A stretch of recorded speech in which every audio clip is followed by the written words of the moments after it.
estavam no seu ventre. Por quê? Porque dentro dela havia duas nações, dois povos. E Deus, o Senhor, tranquiliza o coração dela dizendo: o que está acontecendo é porque dentro de você existe dois, o bom e existe o ruim, existe o forte e o fraco. Só que tem um detalhe: pela ótica humana, o primeiro, mais velho, é quem vai liderar, o mais forte é quem vai se destacar. Só que na temática de Deus não é desta forma. Deus fala: o mais fraco, o menor, o incapaz, é esse que vai ser servido pelo maior. Se eu fosse você, eu já glorificava, porque isso aqui enquadra a mim, enquadra você. Porque diante dos homens, a igreja, diante dos olhos da ótica humana, não digo a igreja, mas o homem, o crente em Jesus Cristo, ele é visto como fraco, ele é visto como incapaz. Irmãos, ninguém quer ninguém quer ter o fraco à sua disposição, ninguém quer ter o pequeno em sua disposição, ninguém quer contar com o incapaz. Só que Deus glorifica o teu nome nas coisas pequenas. Deus glorifica o teu nome naquilo que é fraco. Deus glorifica o teu nome naquilo que é incapaz. Já foi lido aqui, e eu glorifico ao Senhor, que Natanael, ele declara isso, que prova e complementa essa introdução para essa mensagem, para esse dia, para os nossos corações. Porque Natanael, ele diz na sua fala: será que pode vir alguma coisa boa de Nazaré? Por que pode vir alguma coisa? Talvez nós estejamos olhando isso, faz parte do ministério de Cristo. Mas quando você olha para a geografia, você vai ver que Nazaré é uma cidade que ninguém quer estar nela. Não é uma cidade turística. Por quê? Porque Nazaré é uma cidade pobre. Além de ser pobre, é uma cidade arcaica. E além de ser pobre e arcaica, é uma cidade que nela só tem prostíbulos, lugar de satisfazer, de alimentar o desejo desenfreado da carne. Então ninguém quer nascer em Nazaré. Nazaré não está nas 12 tribos. Nazaré não é nomeada como as outras. Por quê? Porque Nazaré é pequena, é fraca. Aí Deus olha do céu, olha para a pequena, olha para a fraca e diz: é de lá que vai vir o maior homem de toda a história. É de lá que vai vir aquele que nem o judeu, que nem o fariseu, que nem o saduceu, essênio, qualquer povo de raça vizinha a Palestina possa dizer: de lá virá o rei. Só que quando Jesus ele vem de Nazaré, ele está mostrando que o plano dele não é terreno, que o plano dele não é material, é imaterial, é sobrenatural. E isso aqui é para tirar a mente do homem da terra. Só que nós estamos vivendo um período que é o reflexo de Juízes. Juízes é um período escuro. Por quê? Porque os filhos de Israel, o povo que descende das 12 tribos de Jacó, descende o antigo Jacó, que quando passa o val de Jaboque, é tocado pelo anjo quando ele prevalece. Eu aprendo uma coisa: só recebe o toque de Deus quem prevalece, quem insiste, quem permanece. Hoje nós estamos vivendo o tempo do imediato, o tempo do eu quero agora. Muitas pessoas vêm para a igreja achando que a porta da igreja é como se fosse a solução para os seus problemas. Mas eu quero te fazer entender que vir para a igreja não significa que os seus problemas, todos eles serão solucionados. Significa que Deus vai te dar força para permanecer e passar por eles sem desfalecer da fé. Por isso os bancos da igreja hoje, a maioria deles estão desocupados.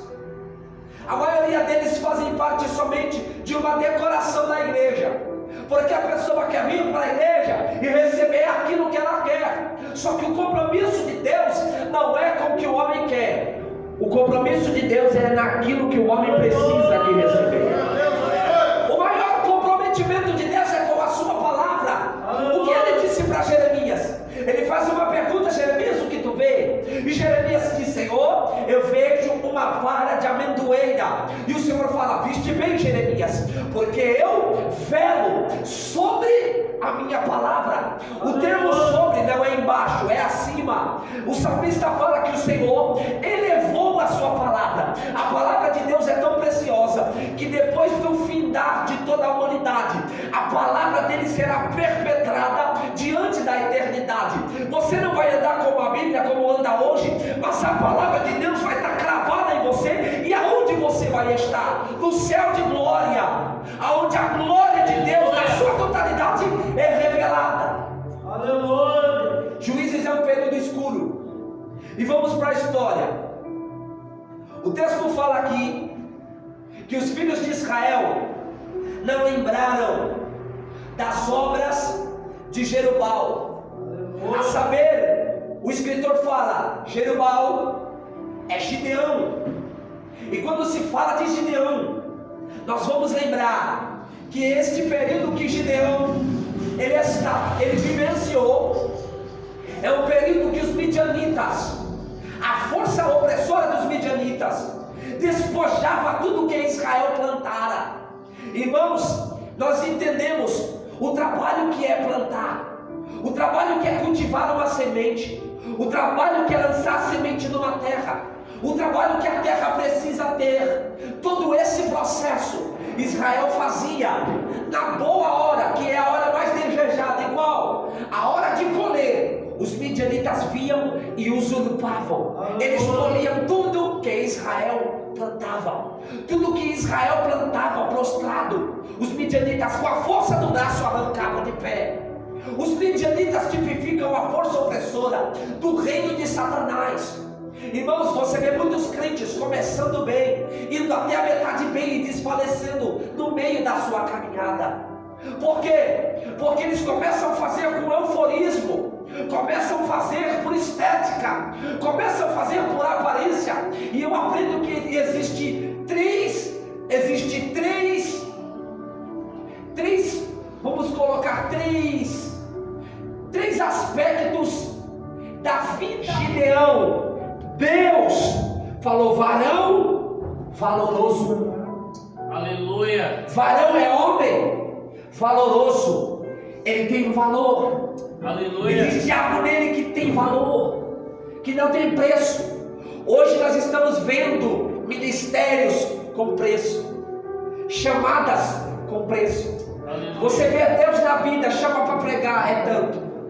Você vê Deus na vida, chama para louvar, é tanto. Aleluia. Você vê Deus na vida, fala, vamos lá, vamos fazer um culto na minha casa. Não dá, onde que é? Não, é ali na Nova Poá, ali numa comunidade. Não dá. Você chama para numa cruzada evangelística e diz, quantas pessoas lá? Lá é 10 pessoas, que não dá, tem um compromisso. Se você quiser, eu tenho até alguém que eu posso indicar, é chamado que tem preço. Mas irmãos, eu quero que você entenda, que jamais você põe uma etiqueta de um preço naquilo que Deus já viu um valor. Agora, uma vez, pastor, falaram assim para mim, o que você combina quando os pastores te chamam? Qual é o combinado com os convidantes? Eu disse assim, o necessário, o suficiente que a gente tem. A única necessidade é o transporte. Se nos abençoar com o transporte, se for perto de casa, nós vai a pé, mas a gente vai fazer a vontade de Deus. Ele disse, não, varão, não é assim. Você estudou, você fez faculdade, fez curso, você não investiu, isso precisa voltar para você. Deixa eu tomar conta da tua agenda,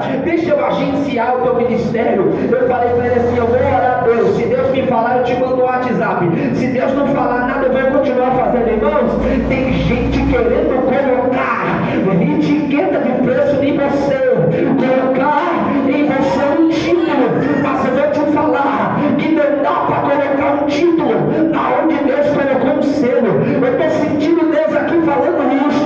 Então Saul colocou um título, Saul colocou uma etiqueta, só que Deus viu Davi no pasto e colocou nele um selo. E interessante que ele havia ungido quando pré-adolescente, mas ele só vai suceder, ele só vai sentar na cadeira quando Deus quer. E antes dele sentar na cadeira, ele é ungido dentro de casa, ele é ungido em Judá e na frente dos anciãos. Deus estava dizendo, eu te honro dentro, te honro fora, eu te honro na frente dos grandes.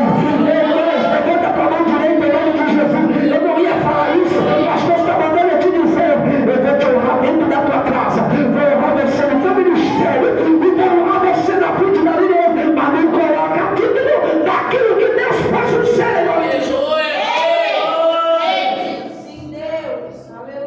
Israel vira as costas a Deus. E Paulo, quando ele escreve a Filipe, ele está sendo grato. Olha quem é Paulo, embaixador do Evangelho, o 12º apóstolo. Eu vou dizer 12º, porque aquele que veio depois veio segundo a escolha dos discípulos. Aleluia. Lançaram a sorte já era algo cancelado. Você vai ver a sorte sendo lançada lá em Jonas, quando ele estava no barco. Já era algo antigo que os discípulos ainda estavam mantendo. Mas eu acredito que Paulo, na minha opinião, é o 12º depois o suicídio de Judas e os Iscariotes. Embaixador do Evangelho, o homem, o pregador dos gentios, um pregador que vinha totalmente na contramão de uma rota. Se ele pregasse hoje aqui, ia pregar totalmente o contrário do que nós esperávamos. Oh, glória a Deus, aleluia. Uma carta viva, um testemunho. Paulo é um homem transformado, que eu aprendo que o homem, quando recebe a chamada de Deus e vive a transformação de Deus, esse homem passa a ser um homem respeitado. E as pessoas veem Deus nele sempre. Porque quando Deus falou com aquele discípulo, para que ele fosse até onde Paulo estava na rua direita, ele começa a temer. E Deus falou assim: calma. Deus falou assim: vai até a rua direita. Aleluia. E era mais ou menos, Deus falou assim: calma. Ele está orando. E mesmo assim ele fica com medo. E aí que gera mais medo. Por quê? Porque um crente, quando ele está orando, ele está em conexão com o Pai. Um crente, quando ele está orando, ele está dialogando com o Pai. Ele está se relacionando com o Pai. Irmãos, Abimeleque, numa oportunidade, o que ele faz? Ele mata os irmãos, semeia contenda. E Abimeleque, o que ele faz? Ele sobe para o alto monte. E subindo o alto monte, ele começa a arrancar árvores. Ele começa a passar o machado em árvores.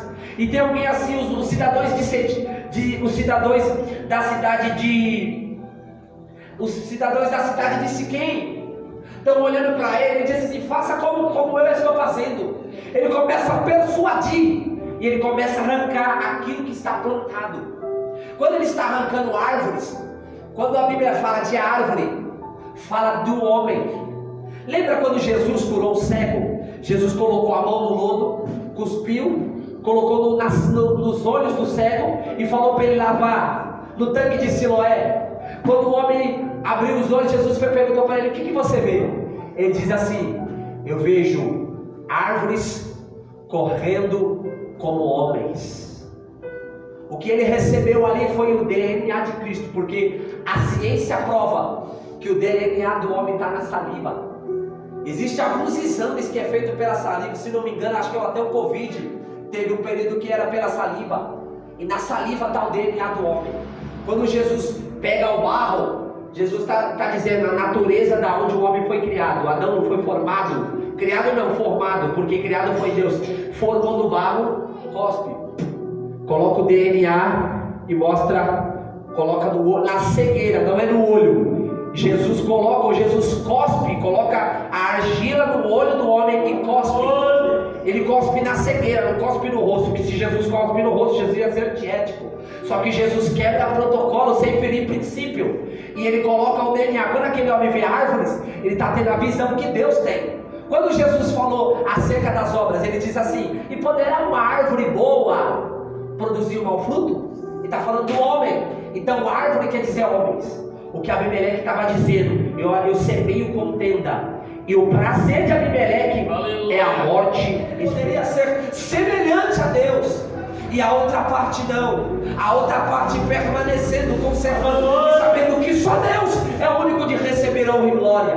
O interessante, irmãos, que Ezequiel, o profeta Ezequiel, quando traz uma profecia de duplo sentido, falando de Satanás e falando de um reino, de um governo destituído, de um governo que transgredia o mandamento e adorava a outros deuses, ele diz assim: na multidão das suas iniquidades, ou da multidão das suas transgressões. Ou seja, significa que Deus, permitiu até um ponto o diabo conseguir persuadir a terça parte dos anjos.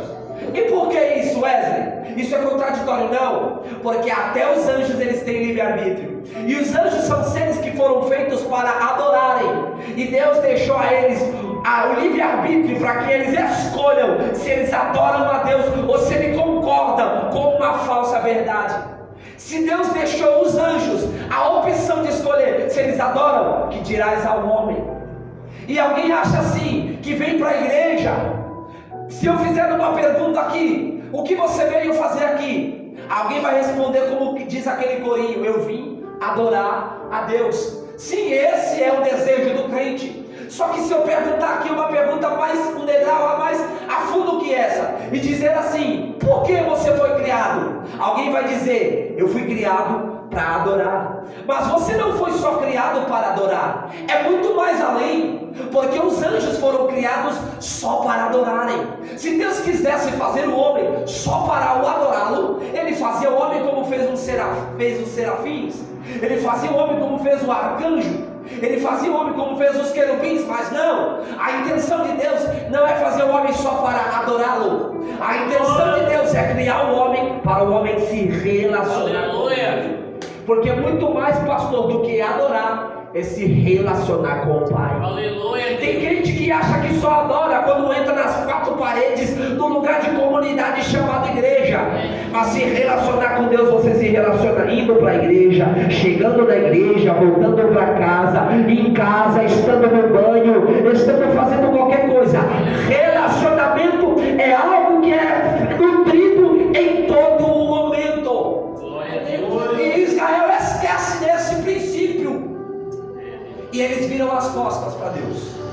Eles esqueceram dos benefícios, das beneficências que Gideão as fez. A primeira qualidade de Gideão é que ele recebe de seu pai o nome Jerubal, mas ele é Gideão pelaquilo que ele está fazendo. Por quê? Porque o nome Gideão quer dizer talhador. E nós lembramos do episódio quando Deus se revela para Jerubal.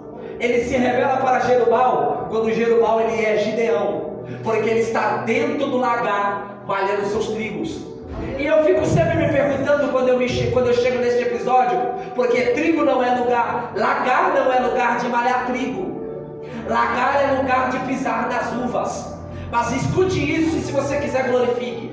Aonde as uvas são pisadas, é ali que Jerubal está multiplicando o seu trigo. Aleluia! O que isso quer nos dizer? Qual é a lição, presbítero Wesley, que está aqui? A lição é: no lugar de sofrimento é aonde o homem cresce. Aleluia! Não, só duas pessoas entendeu. Quanto mais os discípulos, a igreja primitiva sofria, mais ela crescia. Só parou de crucificar porque acabou a madeira em Efeso, de tanto crente que tinha sido crucificado. E alguns historicistas vão dizer que o sangue dos crentes pareciam sementes férteis caindo na terra. Quanto mais derramava sangue de crente, mais crente surgia.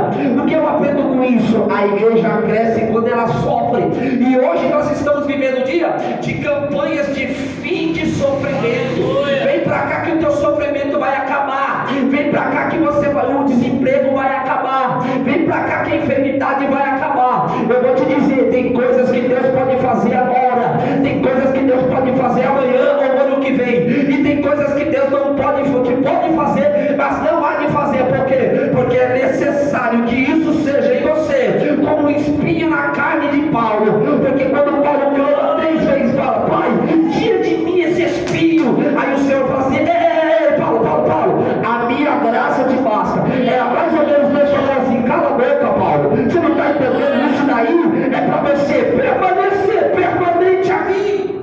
Amém. Se Deus tirar o sofrimento de você, você se soberbece, vira as costas para Ele e não mais o serve. Porque a tua dor te faz clamar. Porque a tua dor te leva ao clamor. Se Ana não fosse perseguida, ela não teria motivo para derramar lágrimas, porque Eucana fazia parte dele. Eucana falava assim: por que tu choras? Por acaso eu não valo mais do que 10 filhos? E ele fazia mais, ele disse assim: peraí, toma, uma parte excelente. Eu estava dizendo, eu não estou com você naquilo que você pode me dar, eu te amo naquilo que você é. Ana simboliza Deus, Ana simboliza a igreja, ainda que ela é incapaz de gerar, está recebendo aquilo que ela, pelo que ela não pode fazer, ela recebe pelo aquilo que ela é. E era para você dar glória a Deus, porque Deus está te falando: você é fraco, mas a minha graça te faz fortalecido.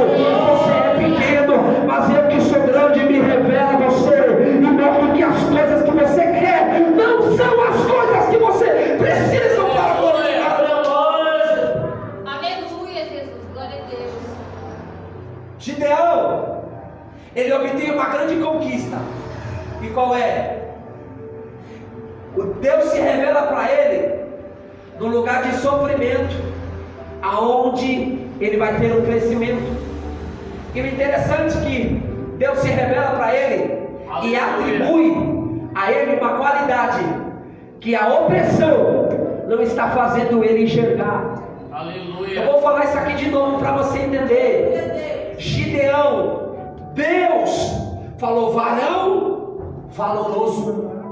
Aleluia. Varão é homem valoroso, ele tem valor. Aleluia. Existe algo nele que tem valor. Venho porque meu pai é obreiro, eu venho porque minha mãe é obreira. Está vindo por ética, porque é imposto. Se você tem que ir, você tem que fazer, você tem que estar. Irmãos, tudo na obra de Deus é voluntário. Eu quero que você me mostre, você não vai conseguir me mostrar nada daquilo que a Bíblia obriga o homem a fazer. Tá bom, Wesley, foram empedrados 10 mandamentos. E Israel, o que Israel fez? Voltou-se as costas para Deus. Porque os mandamentos não é uma proibição. Na verdade, os mandamentos é uma preservação. O mandamento não é para proibir. A doutrina não é para proibir, é para conservar. Um exemplo claro: o cinto de segurança do carro. É obrigado a andar com o cinto de segurança, mas tem gente que anda sem ele. O capacete, quando anda com a moto, é obrigado a usar. Se for pego não usando, o que acontece? Leva uma multa. Enquanto leva uma multa, pode ter recurso para pagar a multa. Mas quando se acidenta, o que acontece? O prejudicado é quem? É quem impõe a lei ou quem não obedece? Então o capacete, o cinto de segurança, aquilo que é ordenativo, na verdade é para conservar e evitar um prejuízo futuro. Israel não entende isso, porque quando Israel ele está caminhando no deserto, a primeira coisa que Israel faz é olhar para trás. E eu acredito que isso aqui é uma ação que se repete nos nossos dias.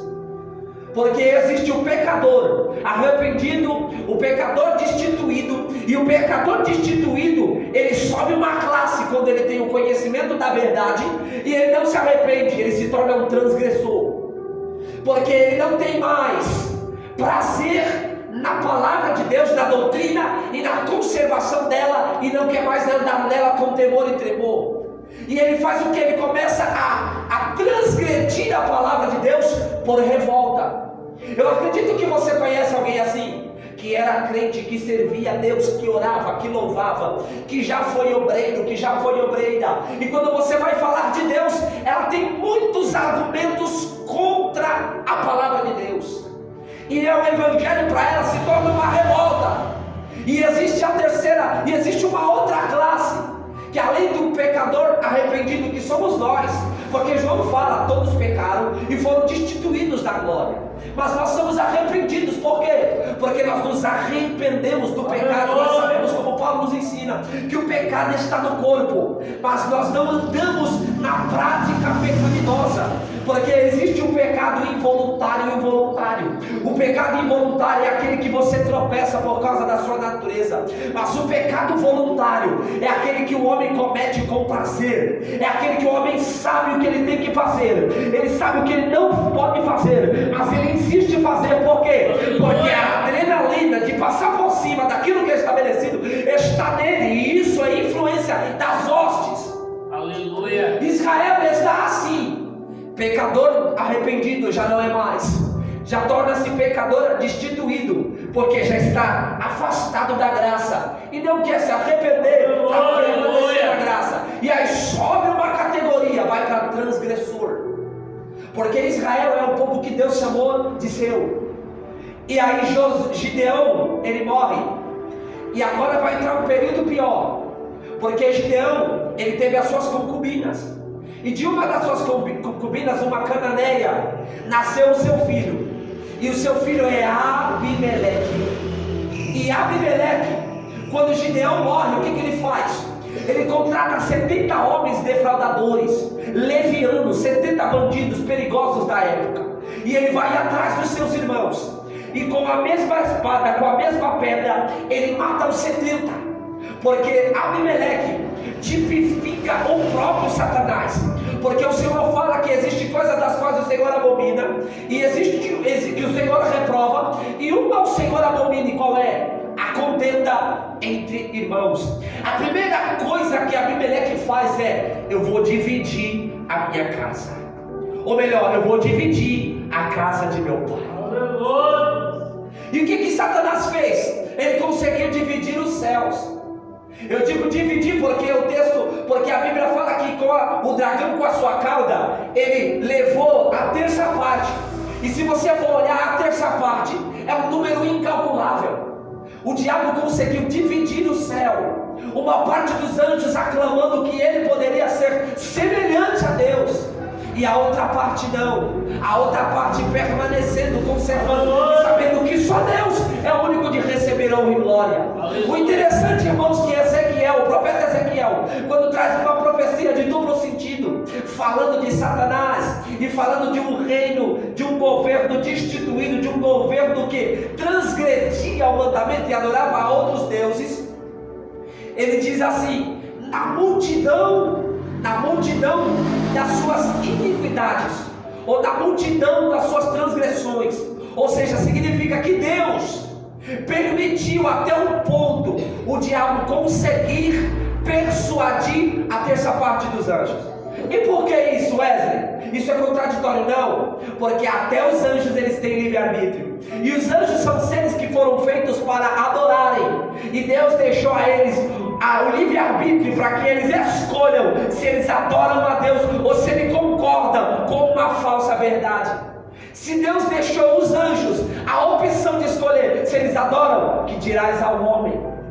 E alguém acha assim, que vem para a igreja, se eu fizer uma pergunta aqui: o que você veio fazer aqui? Alguém vai responder como diz aquele corinho: eu vim adorar a Deus. Sim, esse é o desejo do crente. Só que se eu perguntar aqui uma pergunta um degrau mais a fundo que essa, e dizer assim: por que você foi criado? Alguém vai dizer: eu fui criado para adorar. Mas você não foi só criado para adorar, é muito mais além, porque os anjos foram criados só para adorarem. Se Deus quisesse fazer o homem só para o adorá-lo, ele fazia o homem como fez os serafins, ele fazia o homem como fez o arcanjo, ele fazia o homem como fez os querubins. Mas não, a intenção de Deus não é fazer o homem só para adorá-lo. A intenção de Deus é criar o homem para o homem se relacionar. Aleluia. Porque muito mais, pastor, do que adorar é se relacionar com o Pai.